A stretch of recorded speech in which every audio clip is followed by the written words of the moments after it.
Après plusieurs années en Tanzanie, Gaspard avait trouvé son terrain occupé quand il est rentré au Burundi. Cela s'ajoutait à la perte de plusieurs membres de sa famille et Gaspard a développé une dépression.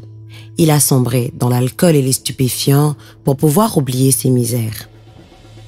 Brigitte, quant à elle, s'était récemment installée sur cette colline pour trouver de meilleures opportunités économiques. Son mari l'avait chassée avec son fils. Elle était seule et craignait qu'on maltraite son fils, un enfant porteur de handicap. Brigitte souffrait d'une forte anxiété. Sur leur colline, des leaders communautaires ont été formés par l'OIM à l'écoute active et au référencement en matière de santé mentale et de soutien psychosocial.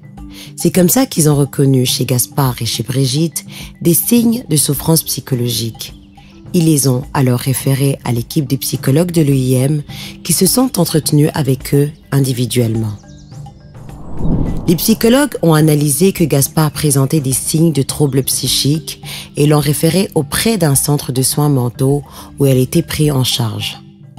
Depuis qu'il suit un traitement, Gaspard est stable. Il travaille et s'occupe de sa femme et de ses enfants. Brigitte a d'abord été référée à une psychologue de l'OIM. Parler à quelqu'un de l'extérieur à la colline l'a beaucoup soulagée. Brigitte a retrouvé son estime de soi pendant ces sessions et s'est sentie assez confiante pour rejoindre le groupe de thérapie des femmes de sa colline et pour s'ouvrir à elle. Elle a réalisé que les autres femmes ne la détestaient pas et lui montraient de l'empathie. Les femmes de son groupe ont initié des activités génératrices de revenus que Brigitte a aussi intégrées. Après ce suivi, l'anxiété de Brigitte a diminué. Elle est plus apaisée et a cessé de craindre pour la sécurité de son fils grâce au soutien de son groupe et de sa communauté. Un soutien a été proposé à Brigitte sur la manière d'aider son fils, notamment en veillant à ce qu'il ait le même accès aux opportunités que les autres enfants non handicapés. Il sent lui aussi qu'il fait partie de la communauté.